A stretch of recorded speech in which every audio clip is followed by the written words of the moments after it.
মা, এই লাও মা। কি গো, তোমাকে যে শাড়ি আনতে বলেছিলাম? আমার কাছে অত টাকা ছিল না, তাই শাড়িটা আনতে পারিনি। পার্টির টাকাটা পাইলেই তোমার কিনে দেবো। তোমার কাছে কবে টাকা থাকে? কোনোদিনও তো থাকে না। কেউ কিছু চাইলে তাদেরকে দিতে পারো, আর আমি একটা জিনিস চাইলে বাহানা।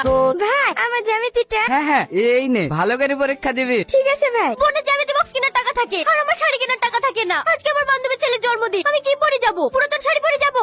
তোমার তো কোনো মান সম্মান নাই, তাই বলে কি আমার নাই? সাথী, বললাম তো এনে দেবো। থাক, তোমাকে এনে দিতে হবে না। সাথী, রাগ করো না প্লিজ। বললাম তো কিছুদিন পর পাটটা বেশি তোমাকে শাড়িটা কিনে দেবো। সাথী, খবরদার তুমি আমার গায়ে হাত দিবা না। তুমি এমন করছো কেন বলো তো? কি করবে? তোমার কাছে একটা জিনিস চাইলাম, তাও দিতে পারলা না। একটা ছোট জিনিস নিয়ে এরকম করো না। চলো, আমার খুব খিদে পেয়েছে, চারটি খেতে দিবা। আমি দিতে পারবো না। দেখো গা, বাইরে ঢাকা আছে, খেলাও গা। তুমি খাবা না? না, খাবো না। তুমি না খাইলে আমিও খাবো না।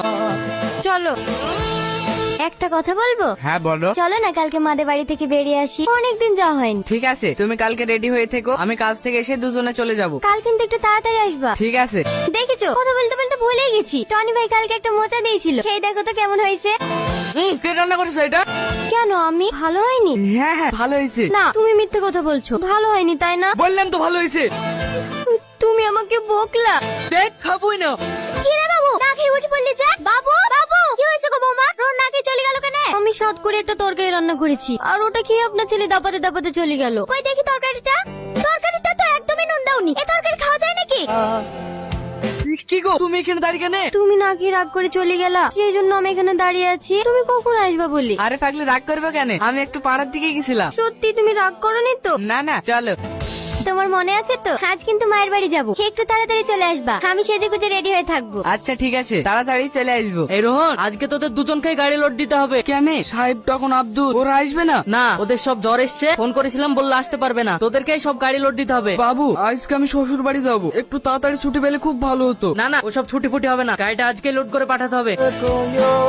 ভাবি, এত সাজুগুজু করছো, কোথাও যাবা নাকি? হ্যাঁ, তোর ভাই বাড়ি আসলেই মায়ের বাড়ি যাবো। ঠিক আছে ভাবি, তাহলে মায়ের বাড়ি থেকে ঘুরে আসো।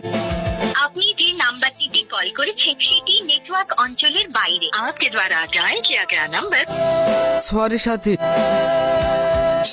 সাথী কি গো, ব্যাগ ট্যাগ গুছে কোথায় যাচ্ছো? সেটা তোমার না জানলেও চলবে, আমি কোথায় যাচ্ছি না যাচ্ছি। মানে কি সব ভুলভাল বকছো তুমি?